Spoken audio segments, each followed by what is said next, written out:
Yo, welcome back, kembali lagi di channel Ato Hayato.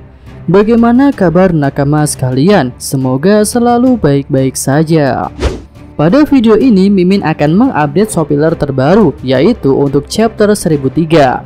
Oke, langsung aja kita menuju ke Onigashima. Judul chapter 1003 adalah Malam di Atas Papan. Judul itu akan berhubungan dengan kemunculan CP0 di Onigashima. Chapter ini dimulai dari serangan beruntun Kongkatling Luffy kepada Kaido. Serangan itu ternyata cukup kuat untuk membuat Kaido muntah darah. Tampaknya serangan beruntun Luffy kali ini sudah menggunakan Bushosoku Haki tingkat tinggi hingga Kaido mengalami luka dalam. Lalu serangan Luffy itu juga membuat Big Mom terkejut. Kemudian di akhir serangan beruntunnya, Luffy menghajar Kaido dengan pukulan terkuatnya. Entah apa nama dari pukulan itu belum terungkap di sini. Setelah menerima pukulan terakhir Luffy, naga Kaido jatuh ke tanah dan mengalami luka. Namun setelah mengeluarkan pukulan terakhir itu, tubuh Luffy mengeluarkan udara seperti balon yang kempes. Hal itu menunjukkan jika batas waktu Gear 4-nya sudah habis. Kid yang baru pertama kali melihat Gear 4 Luffy kempes jadi terkejut dan mengira bahwa Luffy telah menerima serangan yang misterius. Lalu Law menjelaskan bahwa itu hanyalah efek samping dari Gear 4 dan Luffy tidak akan bisa menggunakan haki selama 10 menit. Kid pun akhirnya menyadari situasi yang sedang terjadi. Lalu dia berkata, jadi kekuatan itu memiliki resiko. Tapi apakah semua pukulan itu benar-benar berhasil? Kemudian melihat Luffy kempes, Big Mom langsung melakukan serangan menggunakan jurus Habaha. Tapi Zoro kembali menyelamatkan kaptennya itu. Dia menggendong Luffy dan melompat menjauh. Sementara itu Kid dan Killer melancarkan serangan kepada Kaido yang sedang terjatuh. Lalu Law juga bergerak, tapi dia tak menyerang Kaido, melainkan menyerang Big Mom. Kali ini Law menggunakan jurus Counter Shock. Walaupun sudah menerima banyak serangan, ternyata Kaido belum tumbang. Dia kembali bangkit dan membuat serangan angin tornado.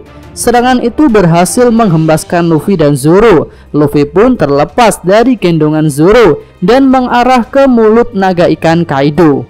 Iya, tubuh Luffy masuk ke mulut Kaido dan Kaido langsung berusaha mengunyahnya. Zoro pun berteriak, "Hei, jangan makan kapten kami!" Bersama dengan itu, Zoro mengeluarkan serangan tornado untuk melawan tornado yang dibuat oleh Kaido.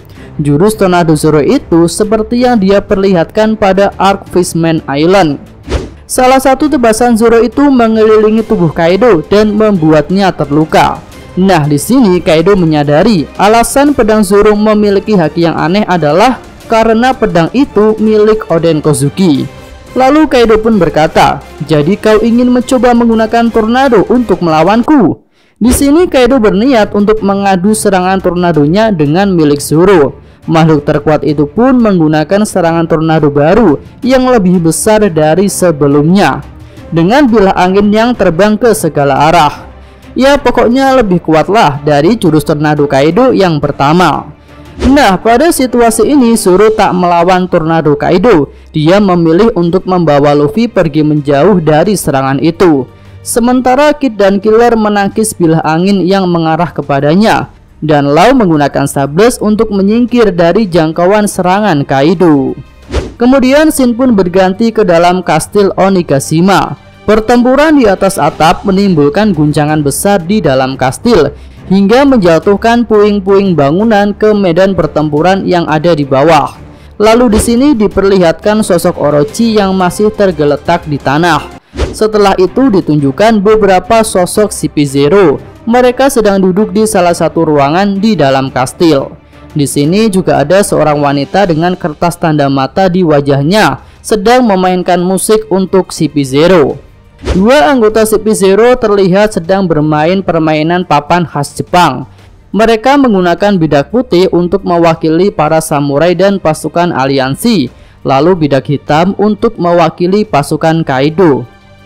Pasukan aliansi memiliki 5.400 orang dan sudah kehilangan 400 orang. Sedangkan Kaido memiliki 30.000 orang dan sudah kehilangan 3.000 orang. Setiap bidak di papan sama dengan 1.000 orang. Jadi para samurai dan pasukan aliansi memiliki 5 bidak yang tersisa, dan Kaido masih memiliki 27 bidak. Kemudian ketua dari kelompok CP0 itu mengeluh tentang kematian mitra dagang mereka, yaitu Orochi, hingga suasana perjamuan yang telah berubah menjadi medan perang. Tapi menurutnya memang setelah kejatuhan Doflamingo, bentrokan antara Kaido versus generasi terburuk tidak bisa dihindari. Dan juga dia mengatakan bahwa jika 2 dari 4 Yonko jatuh bersama dalam pertempuran ini, maka masa depan dunia akan benar-benar tidak bisa diprediksi.